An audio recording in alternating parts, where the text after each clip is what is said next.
Bonjour à tous, j'espère que vous allez bien. Aujourd'hui, je vais vous présenter les candidats masculins pour ce koh le totem maudit. Et ensemble, on va analyser leur profil, car ça peut nous révéler pas mal de choses sur l'aventure. Allez, c'est parti. On commence avec Bastien, 32 ans, venu du Rhône, il a été saisonnier par le passé. Aujourd'hui, Bastien, bien dans sa tête et bien dans ses baskets, est cordiste, sans cesse à la recherche de sensations fortes et fan d'escalade. Ce sportif est passionné de la montagne et habitué au voyage en sac à dos. Il pense avoir toutes les qualités pour arriver au bout de l'aventure. Avec koh Bastien cherche une certaine reconnaissance de la part des autres. Clairement, là, on a un candidat qui va être très sportif. Et j'espère juste une chose, qu'il n'aura pas un peu trop d'orgueil en se pensant trop fort, car justement, il se voit gagner ce koh on le voit déjà dans son profil. Donc j'espère vraiment juste qu'il ne va pas vouloir dicter ses règles de conduite aux autres candidats, car ça pourrait lui coûter cher.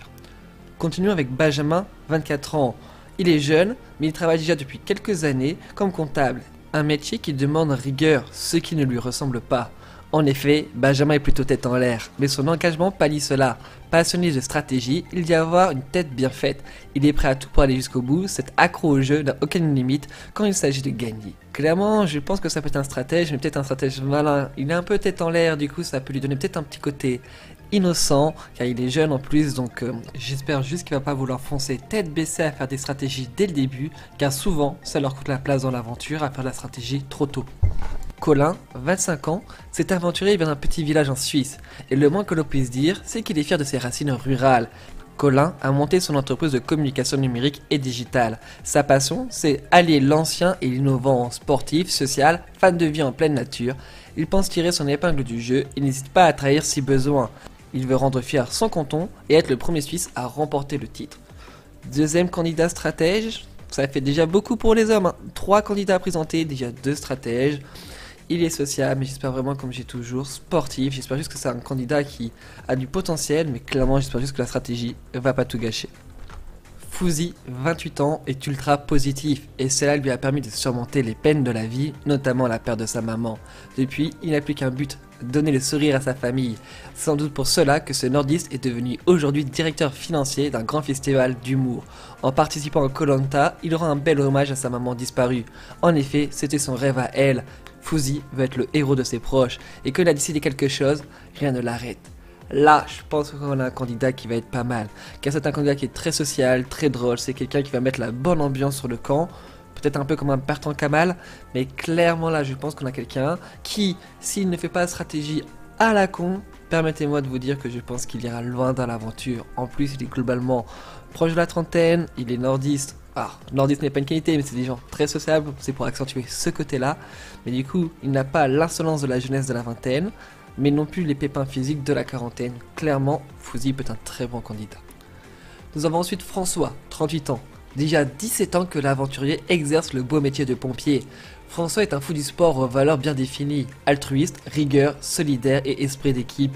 Habitué à être un homme fort qui prend en charge les siens en famille, comme à la caserne, François est un pilier. C'est d'ailleurs ce côté fédérateur qui compte mettre en avant dans koh De quoi faire la différence peut-être, mais François a un point faible, et craint de se faire avoir par son bon cœur. Là, je pense qu'on peut avoir un chef d'équipe avec François à 38 ans. Il va être fort physiquement, il est pompier depuis 17 ans et ça demande une rigueur physique incroyable. Il aime communiquer, partager des choses. François, clairement, là, on a un candidat qui peut être bon. Ensuite, nous avons Jean-Charles, qui a toujours été proche de la nature et soucieux de l'environnement. Après un début de carrière dans le droit, il trouve sa voie, fustier. Travailler le bois pour fournir des éléments de construction de maisons l'épanouit. Le mode de vie de ce quarantenaire est rustique, mais Jean-Charles a besoin de peu aujourd'hui pour être heureux. La nature, son chien et ses livres. Dormir à même le sol et dans des conditions climatiques difficiles ne lui fait pas peur. La dureté de koh ne devrait pas l'impressionner. On a quelqu'un de simple qui va sûrement pas se plaindre, il va sûrement être discret mais parler avec les autres. Clairement, on a un candidat, je pense, qui va pas trop s'exposer, du moins dans le début d'aventure. Mais clairement, je pense qu'il peut aller loin, lui aussi. Jean-Philippe, 36 ans, ce Normand au caractère bien trempé ne laisse personne indifférent. Artiste peintre de métier, il a monté son entreprise dans le bâtiment, une affaire qu'il fait marcher à force de travail et qui fait toute la fierté de Jean-Philippe. Quitter la Seine-Maritime pour l'Asie, oui, mais à condition de gagner la saison, et aussi et surtout de devenir le héros de ses 2 fils. Pareil là, c'est un gars qui me fait peut-être penser un peu à Pascal, vous savez, les gens dans le bâtiment, des fois c'est des grandes gueules, ils aiment bien diriger. On va voir ce que ça va donner, mais Là, voilà, on n'a pas beaucoup d'infos dans le profil. C'est pas réellement un candidat qui fait peur dans les choix stratégiques, je pense. Je pense que ce sera plus un suiveur. Comme je disais tout à l'heure, on a déjà 3 personnes qui veulent faire de la stratégie, donc je pense que beaucoup de gens vont être discrets dans ce début de saison. Car ces 3 candidats vont prendre vraiment toute la place à l'écran. Matteo, 20 ans. Depuis ses 7 ans, Matteo vit pour sa passion, la danse classique. À 13 ans, il débarque seul à Paris pour intégrer l'école de l'Opéra de Paris, puis le conservatoire. Avec ses disciplines exigeantes, ne supportant pas l'approximation, Matteo s'est forgé un caractère rigoureux. Et pourtant, le jeune homme de 20 ans souffre d'un cruel manque de confiance en lui. En participant à Koh Lanta, il espère apprendre à apprécier la simplicité des choses et lâcher prise. Dur pour ce perfectionniste. Son caractère, ça va être tout ou rien. Si c'est un perfectionniste, il va pas aimer les petites choses qui déraillent. J'espère juste qu'il va pas le crier haut et fort. Après, je pense aussi que Matteo, en faisant Koh Lanta, va se prouver des choses. Peut-être aussi en casser un peu cette image qu'on donne de la danse classique qui est fait pour les filles et qui est quelque chose justement où ce n'est pas fait pour les hommes. Je pense qu'il va vouloir prouver qu'on peut être danseur de danse classique, mais aussi un vrai aventurier. Maxime, 33 ans. Ce Parisien est au quotidien gérant de portefeuille, un métier dans lequel il met en avant certaines de ses qualités, comme son sérieux et sa rigueur. Maxime est fier de sa réussite, qui ne doit qu'à son travail. Mais ce trentenaire est un éternel insatisfait, qui veut toujours vivre pleinement, afin de se dire qu'il a accompli de grandes choses. Koh Lanta en fait partie, Maxime n'a qu'un objectif, les poteaux. Là, je vous avoue, j'ai pas réellement d'avis sur cette personne. Je suis désolé Maxime, mais je vais te sauter car... j'ai pas assez de détails pour me donner un avis sur toi pour l'instant. Continuons du coup avec Nicolas, 39 ans.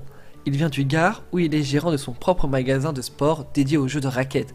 Au travail comme à l'extérieur, Nicolas est d'un dynamisme et d'un optimisme à toute épreuve. Et ce, même lorsqu'il a vécu un terrible drame. Il y a 2 ans, l'aventurier a failli perdre son bras, c'est du moins ce qu'on lui avait annoncé. Mais pas question d'accepter la fatalité. Nicolas s'en est sorti grâce à son mental d'acier et à sa détermination. Des qualités qui pourraient bien le mener loin dans Koh Lanta, tout comme son humour et ses aptitudes physiques.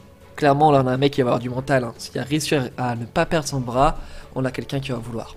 Il va peut-être aussi vouloir prouver que les jeux de raquettes, voilà, hein, c'est quand même du sport aussi, hein. Parce que c'est vrai que quand on voit des gens faire du ping-pong ou du badminton, ça fait pas très sportif, mais bon, c'est des sports qui sont sympas en famille, comme je dis toujours.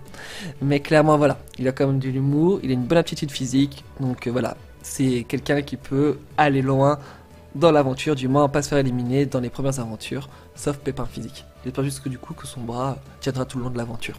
Continuons avec Franck, 52 ans, et basque et fier de l'être. Sa famille est depuis toujours liée à Biarritz. Tour à tour militaire, pompier, enseignant, il est depuis une vingtaine d'années dans l'immobilier et la rénovation. À la tête d'une société qu'il dirige avec son fils, sportif, rusé voire manipulateur, Franck a selon lui tous les atouts pour gagner une aventure comme Koh Lanta. C'est aussi un moyen de se mesurer aux plus jeunes et de montrer que l'expérience est un véritable atout. Je suis d'accord avec Franck, l'expérience est un véritable atout. Par contre, on a encore un troisième stratège. Et ce que j'aime pas trop dans son portrait, c'est qu'il est rusé, voire manipulateur. Et je pense qu'on verra pas forcément des choses qu'on aime beaucoup dans Koh Lanta avec Franck. Mais bon, l'aventure nous dira si j'ai raison ou tort. Et on termine du coup avec Yannick, 36 ans. Il vient des Alpes-Maritimes et se présente comme basketteur. La vie de Yannick a toujours été tournée autour du ballon. Parti en centre de formation à 15 ans, il est passé professionnel à 18 ans. Grand, avec la voix qui porte, impulsif, le sportif ne passe pas inaperçu.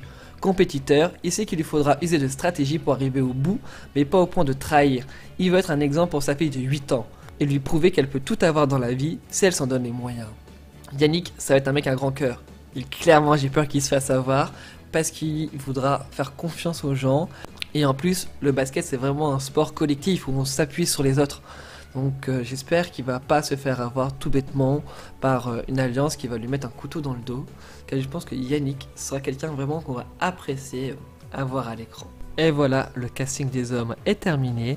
Vous pouvez retrouver le casting des femmes sur cette chaîne. N'hésitez pas à me donner votre avis sur les candidats et on se retrouve très vite. Bye bye.